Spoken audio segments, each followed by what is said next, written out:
Bonjour à tous, nous accueillons aujourd'hui Madame Bouin. Bonjour Madame. Bonjour monsieur. Nous souhaitons, avant la réunion du 13 juin, vous sensibiliser particulièrement au projet numérique. Nous vous invitons à écouter les différents acteurs de notre communauté éducative, élèves, parents, enseignants.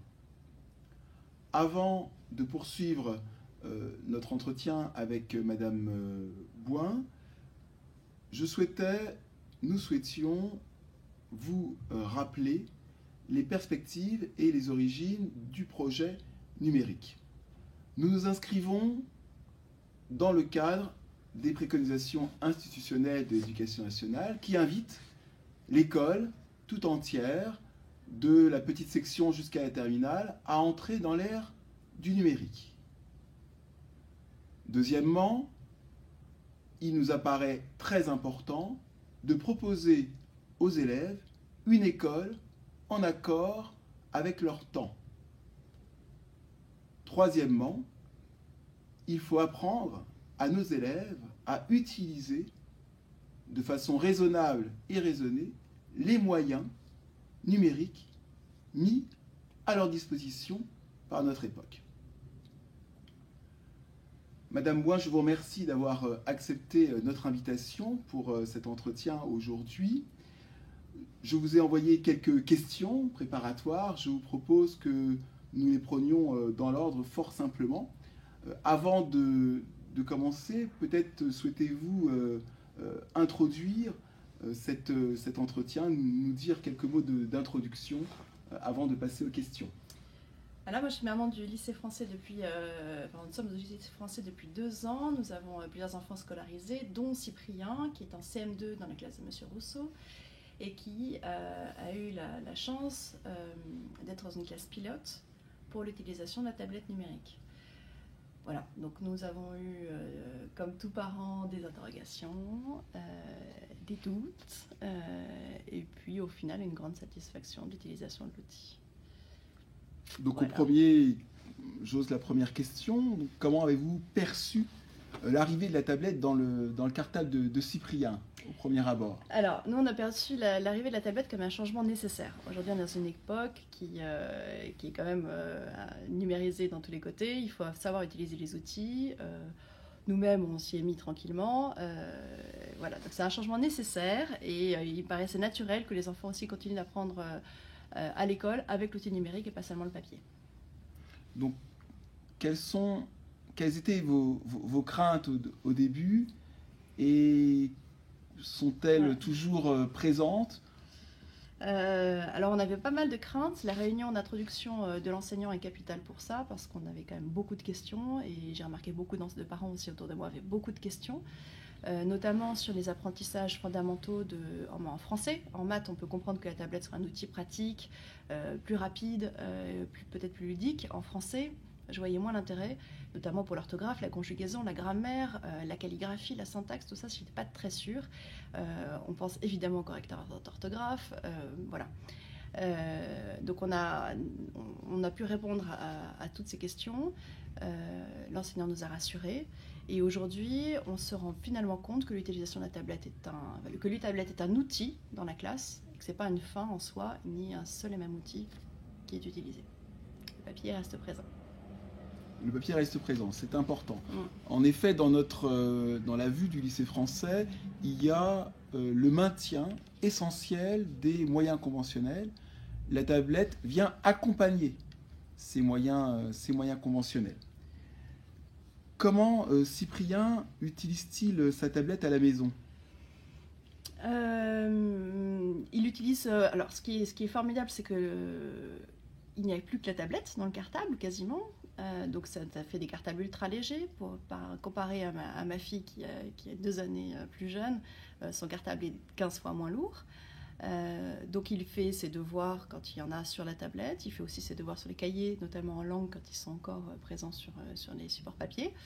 C'est vrai que ça c'est quelque chose qui est nouveau pour nous parce que la tablette est rentrée à la maison. On n'avait pas particulièrement décidé d'un point de vue pédagogique et éducatif de mettre nos enfants sur les outils numériques type téléphone, iPod, tablette trop vite, trop tôt.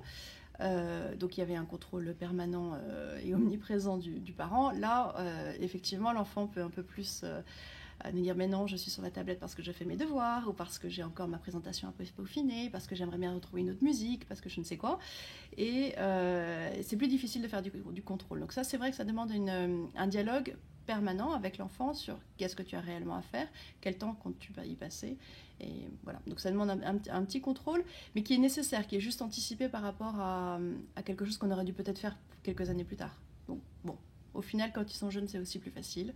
Ils sont aussi plus on est plus dans la confiance, dans une relation confiance. Donc ça se fait assez facilement, mais ça demande un contrôle, ça c'est sûr.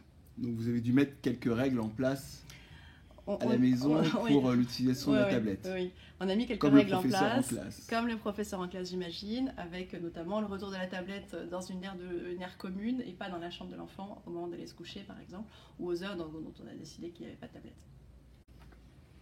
Vous l'avez exprimé en partie. Quels avantages voyez-vous à l'utilisation de la tablette? Cyprien, vous a-t-il témoigné de nouvelles techniques, de nouvelles pédagogies mises en place dans la classe grâce à cet outil? Il y a plusieurs choses. Alors, dans la classe uniquement, moi, ce que j'aime énormément dans la tablette, notamment dans ce qui nous a été proposé cette année par M. Rousseau, c'est que pour chaque notion, on a différents supports. Donc, pour chaque notion expliquée, que ce soit peu importe la matière, mettons la grammaire, vous avez une vidéo d'un tel type d'enseignant, une autre vidéo d'un enseignant canadien qui va voir les choses différemment pour expliquer la même chose. Et donc ce que je trouve absolument extraordinaire, c'est que ça donc répond à notamment des formes d'intelligence qui sont parfois différentes.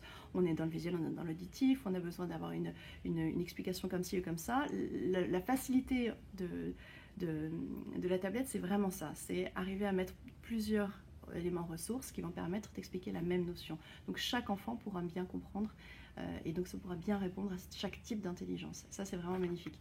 L'autre chose qui est quand même extraordinaire pour nous, c'est la façon d'aborder les exposés. Je pense qu'en tant que parents, on a tous fait des exposés avec nos enfants, avec cette fichue feuille qui est vraiment trop grande, il faut la remplir, on passe notre temps à imprimer, on fait pratiquement tout à la place de l'enfant, il faut le dire, à part coller évidemment. Là, la tablette, effectivement, ça permet à l'enfant d'être beaucoup plus autonome, d'arriver à faire des recherches. Évidemment, tout ça a été expliqué en amont par l'enseignant, tout ça n'arrive pas tout seul, mais l'enfant fait des recherches plus facilement, il fait des mises en page absolument extraordinaires, que moi-même je ne suis absolument pas capable de faire, avec des effets, et donc ça rend quelque chose de complètement ludique, de complètement hyper facile à regarder, et on est très impressionné des présentations qui sont faites en classe, très très impressionné. Et ça, c'est des compétences que le papier ne peut pas apprendre, et ça, c'est vraiment la chose nouvelle, et je pense que les enfants, de fait de ces exposés, de ces présentations faites par la tablette, apprennent plus en profondeur et apprennent en plus l'utilisation de ces outils. Qui aujourd'hui, dans le monde adulte, fait des exposés sur du papier? Personne. Et c'est ce que nous appelons dans le domaine de la pédagogie du numérique la redéfinition, c'est-à-dire la capacité donnée par la tablette de faire tout à fait autre chose, de réaliser autre chose, des choses qui n'auraient pas pu être réalisées sans le passage par les moyens numériques et notamment par la tablette. Plus généralement, vous savez que le déploiement de ces tablettes part du CP jusqu'à la terminale, donc une tablette, un élève, et en maternelle, les élèves ne recevront pas de tablette personnelle comme en élémentaire, comme au collège ou comme au lycée. Il y aura une dotation de 6 tablettes par classe. D'une façon complètement générale, que pensez-vous de ce déploiement ?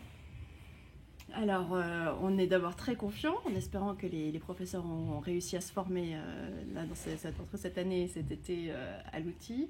Maintenant, on émet aussi quelques réserves, dans le sens où on a vu cette année que la façon dont l'enseignant utilisait la tablette a radicalement évolué.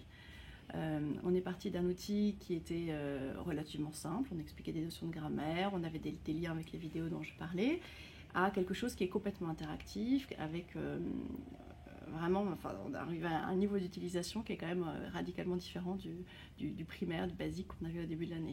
Donc je pense que l'enseignant a dû énormément se former, énormément apprendre, avec une curiosité intellectuelle forte. On est ravis.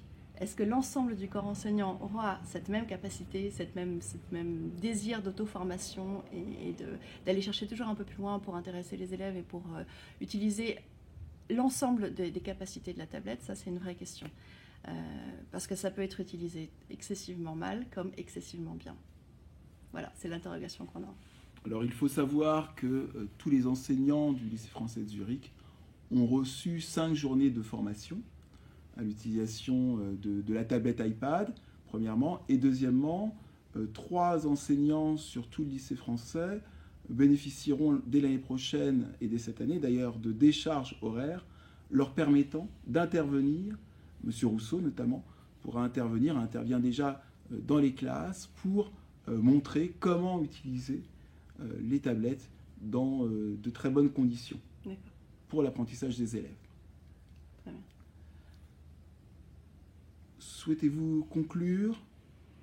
Rajouter quelque chose? Non, je souhaite bonne chance et aux parents, et aux enfants, et aux enseignants dans l'utilisation de cet nouvel outil. Je pense que ça peut être qu'un bien pour l'ensemble de notre population francophone ici. Voilà, bonne chance. Merci madame, merci. Merci de votre attention. Nous aurons la joie de nous retrouver très prochainement pour un entretien avec un enseignant qui nous témoignera de sa pratique en classe. Et nous nous retrouverons également le mardi 13 juin à 18h pour un exposé autour de ce projet numérique qui nous tient tant à cœur. Merci, au revoir.